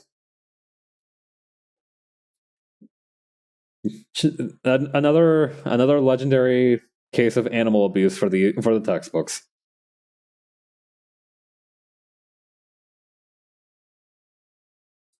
Yeah, no. I think octopi don't really mess with people. Doing fine. Hey, that's good. That's good to hear. Yeah, I think octopi are they're devious little bastards. They're devious little cephalopods, but jumping into the water and bothering the octopus literally. I don't think. I think they can be nefarious. They are capable of being nefarious. Octopus do be capable of being nefarious, but I don't think they mess with people. Sharks just have their bite. The issue is the massive disadvantage we have being underwater. Speak for yourself. I don't have lungs or anything, I think, so I should be fine, if only a little bit more sluggish. Yeah, no, that definitely did not stop people from bothering the octopi.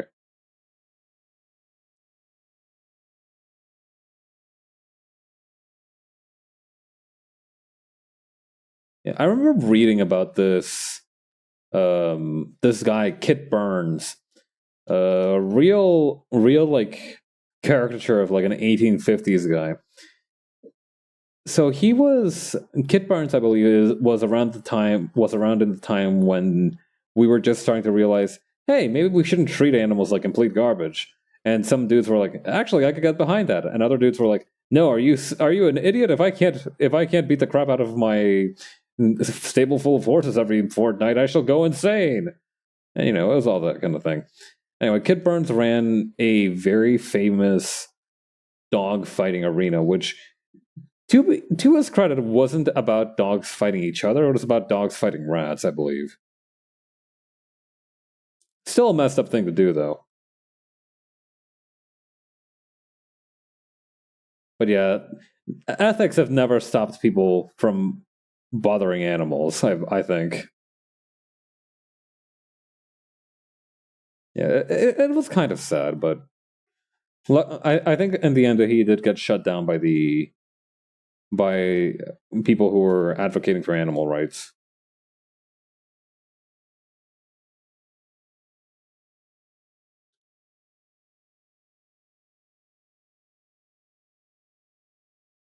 Yeah, the head is too big. I think that's what needs to get some work done here. I feel like every time I tune into a stream, I'm forced to Google another historical weirdo. Thank you. Yeah, no, I'm glad that I have that effect.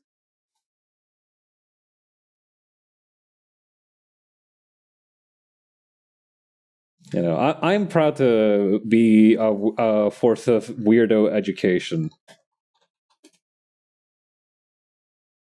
Yeah, Christopher Keyburn is his full name, but his nickname was Kit Burns. Yeah, no, you could just do random shit back in the day.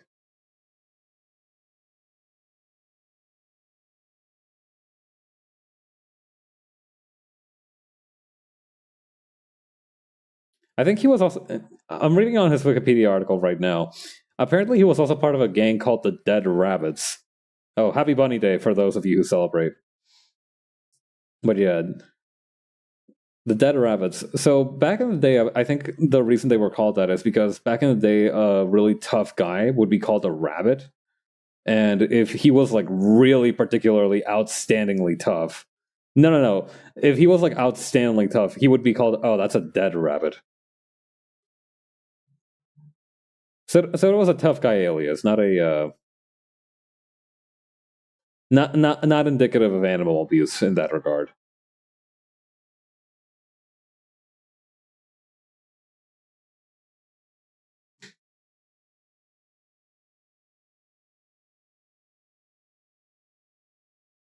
Not like laws and regulations have stopped people doing weird stuff. True that actually.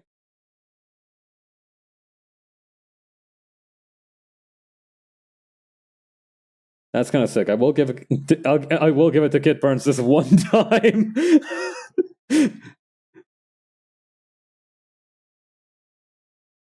I think that was the reason they were called that anyway. That might be anecdotal.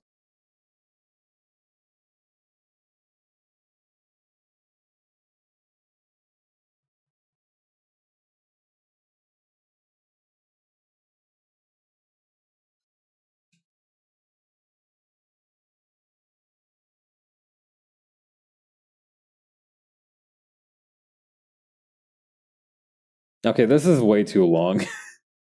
This leg is way too long.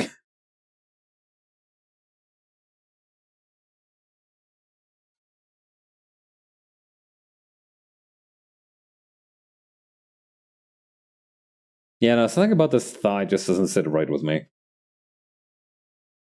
Maybe I also need to shrink down Hawk's torso a little bit.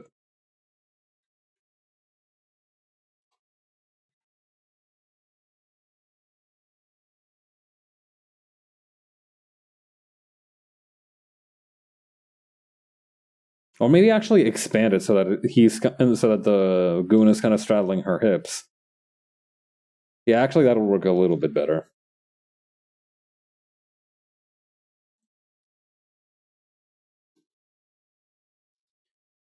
You can just say the character ate the Gomu Gomu no Mi. God. I feel like a lot of what I like about like Luffy as a character is that given the same amount of power, I feel like if Naruto got Goku's power set, I feel like Naruto the story would still be the same. But I feel like if you gave Luffy literally any other power besides the Gum Gum fruit, it would just feel wrong. Like that boy was always supposed to be made out of rubber. I don't know what to tell you.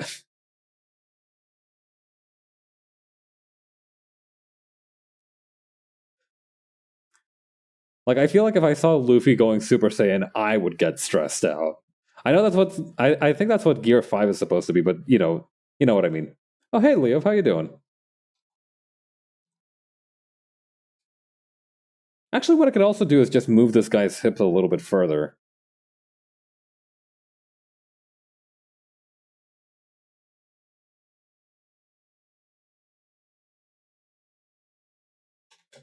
Then move this. I want to go to the universe where Luffy's a ninja.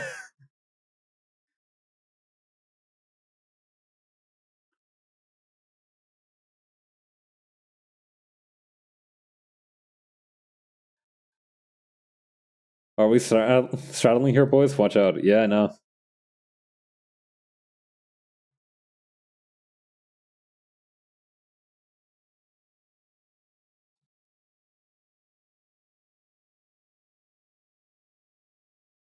Okay, then over here.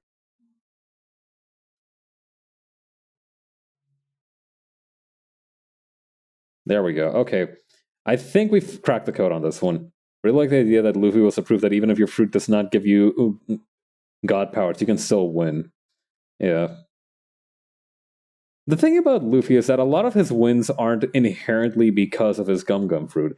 The Gum Gum fruit gives him tools, but a lot of the wins that he has are just because either one, he had a good idea in the middle of a fight, or two, the other guy was just kind of a dumbass and forgot that Luffy could do certain things.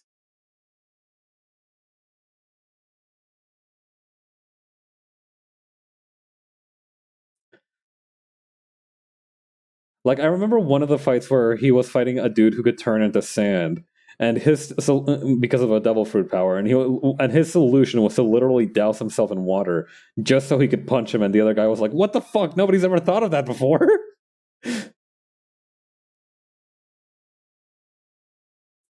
Which is still really funny to me. Do you think Crocodile thought Luffy learned hockey in like the span of 3 hours and just decided to beat his ass?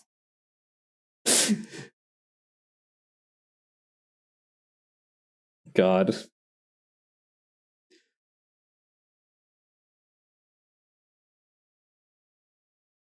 But no, I do agree that the most interesting fights are the ones where you have to get super creative. Like I remember a very strong example of this is JoJo, right? And it was great. And we were grateful for every second of it. I think that's kind of like a very strong point of Luffy's is that yes, he does absolutely have brute strength. Like as early as like the Arlong Park arc, right? We saw that Luffy just had the strength to bring down an entire building, which is hardcore as hell. But that was good because it was cathartic. We wanted to see Arlong's face and ass get dragged along every square inch of Pinwheel Island, and we were grateful for that. But later on we have obvious reasons to hate Crocodile, but we also want to see it was also good to see Luffy just getting absolutely outclassed by another Devil Fruit user, because I think up to around the Arlong Park arc, we didn't see a whole lot of other Devil Fruit users, I think. Like I think in the initial first few arcs, we just did not see, most of the people that Luffy squared up to were just regular humans who had like fucked up powers and abilities. Like Clavier was just a dude who was really good at murdering people. Frickin' Don Krieg was a dude who had who had swag, money, and the ability to fire cannonballs out of his body. Friggin' Arlong was a fish man, which is a whole other can of worms. When was the first time Luffy squared up to another Devil Fruit user? I think, was it Drum Island? Wait, no. It would have been way earlier than that. It would have been like during the first kind of a... Yeah, it would have been during like the first fight against Baroque Works, right? Yeah, we saw some, but they were not so good at using them. That's true. How the fuck did I forget Buggy? Literally the first guy, the second guy that Luffy fought. I forgot about Buggy. And now he's a Yonko. I fucking forgot about Buggy. I forgot about Buggy. Oh my god. We all forgot about Buggy. Oh, I forgot about Buggy. That's so fucking funny. Oh my god. Hang on, I need a drink of water.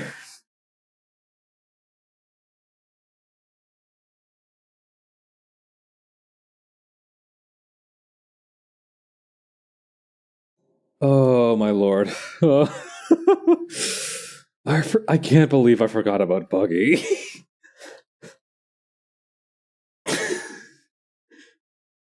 Buggy did not get kicked in the nuts hard enough to disable his power for this.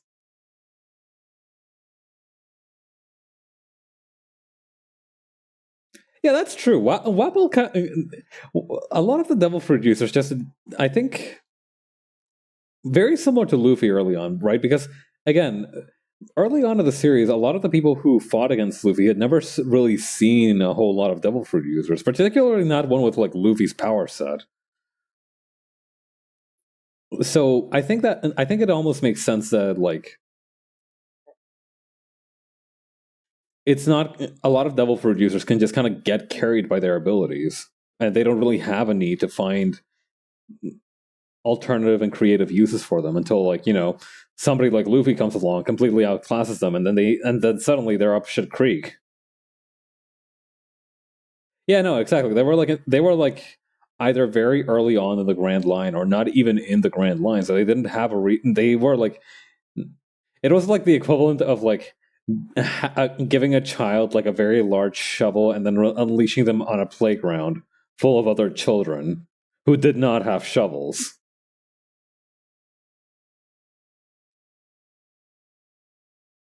And as you kind of get deeper into the Grand Line, you start, that child needs to grow up, or otherwise he's going to learn that other kids are now carrying shovels as well. And some of the kids have, for some godforsaken reason, anti-shovel powers. I think that, which is the equivalent of like hockey in this kind of mental image that I'm creating, in this word painting that I'm creating. And suddenly they find like, oh shit, I am no longer the biggest dog in the yard.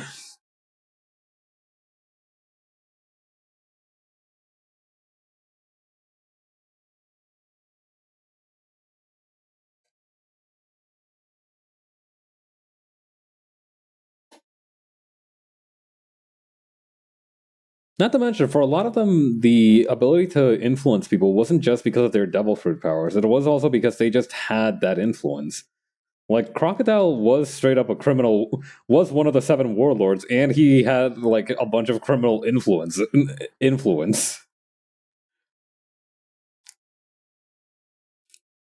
So he did, he could fight, and he did get carried very much by the sand fruit, but, like, he had options. Guy whose resume is definitely legit.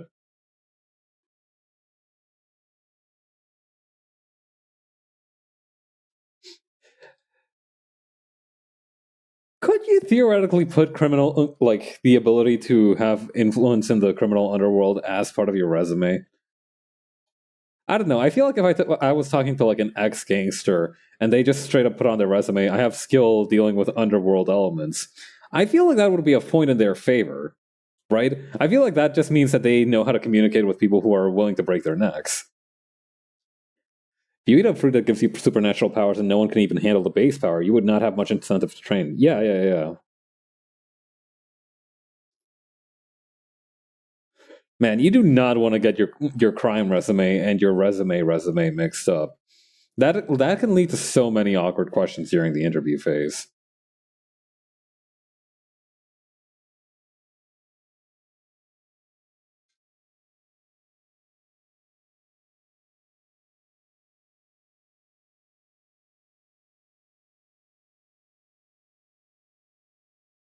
Let's see. Printed out the wrong resume and got arrested instead of the job. What happens if you give them the criminal? If you give the criminal resume to the legit organization, and then your legit resume to the criminal organization, and you still get hired for both? What happens then? Like you sign up for like a very shady kickstart company, and they're like, hey, so I see you have experience in, let me make sure that I have the wording right here, breaking the competitors' knees and making sure that they buy buy from only our suppliers. That's the kind of drive and tenacity we really look for here at Event Horizons Inc. And meanwhile, you can see a mob boss just like looking over your resume, and he's like, I see here it says you got experience working Power BI and data analyzing with Excel. I've been looking for someone to look over my books. Try and do this legitimately first, and then strong arm it a little bit if we need a little bit of grease. I mean, yeah, no, real criminals do need accountants and stuff.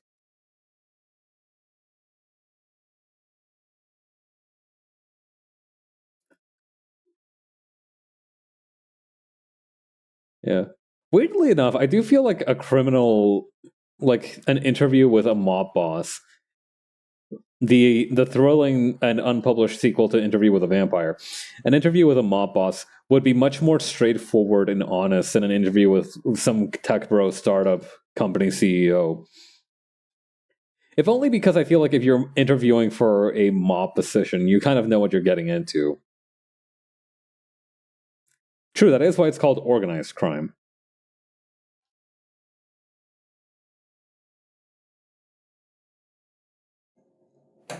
Yeah.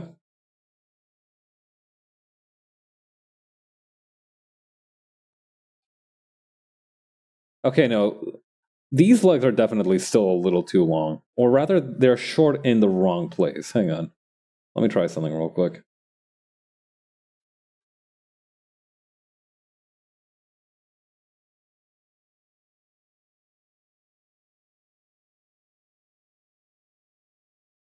There we go.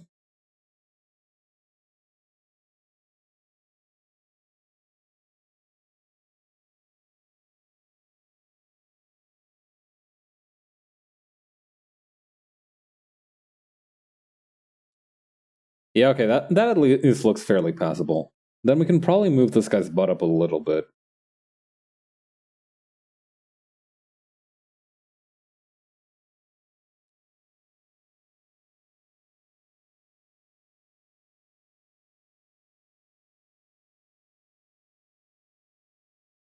I I was about to make this guy lean forward, but now it kind of just looks like he's twerking. So I think we're gonna need to keep this guy mostly upright.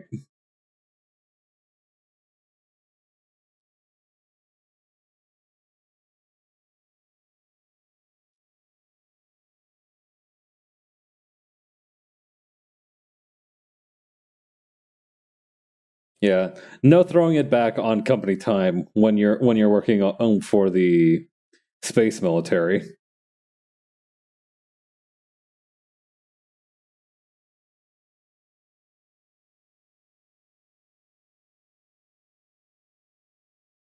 Actually, I really like how those wrinkles turned out, so I'm just gonna drag them back in. There we go.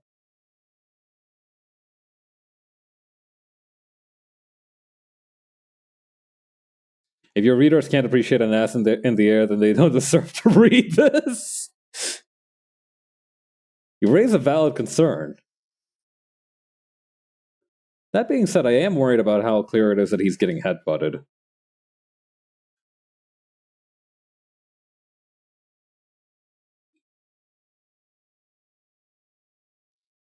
Hmm.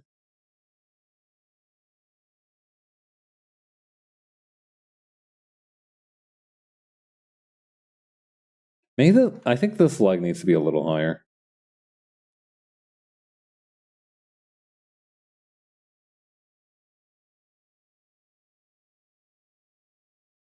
Okay, that definitely doesn't make sense. I mean, that makes sense in terms of like where the leg? No, that doesn't make sense either. Maybe the boot needs to move. I think maybe that's the real secret sauce of this panel.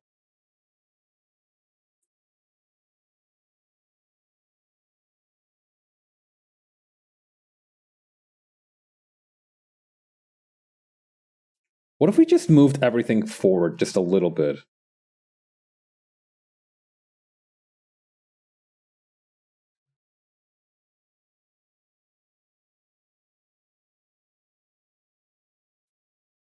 Is that even better? Hang on.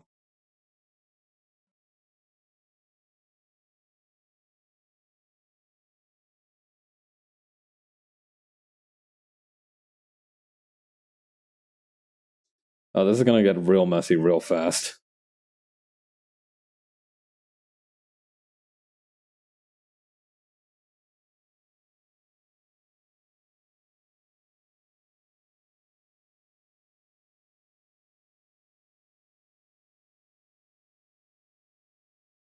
You know what, actually? Maybe instead of having the head back here, we can have it right here.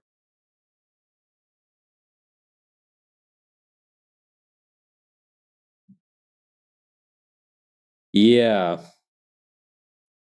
Yeah, okay, this actually works really well.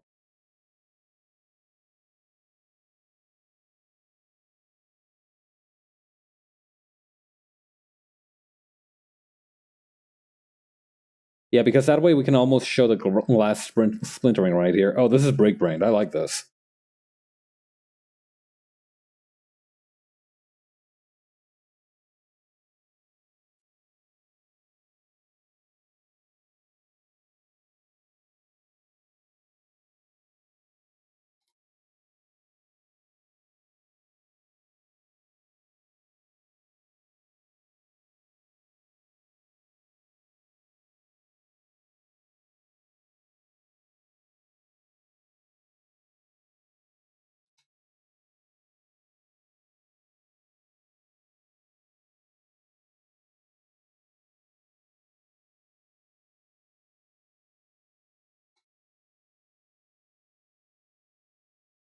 And then we can draw a little bit of a few lines back here showing that the impact carried through to the back of the helmet.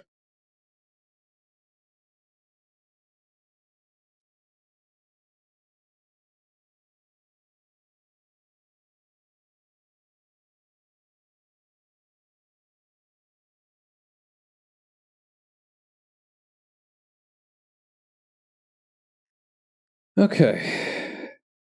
Do we have enough time to do another panel? I think we might. Yeah,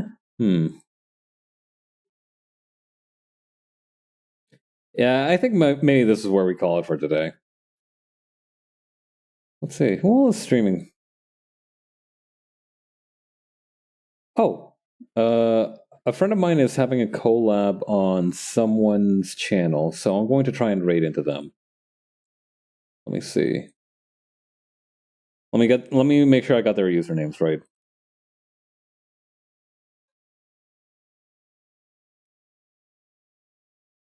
Okay, here we go. But yeah, thank you everybody for stopping by. Thanks again to everybody who came from Tori's raid. Tomorrow we'll be playing some more Street Fighter 6, so I will see you all later. Have a good rest of your week. Bye.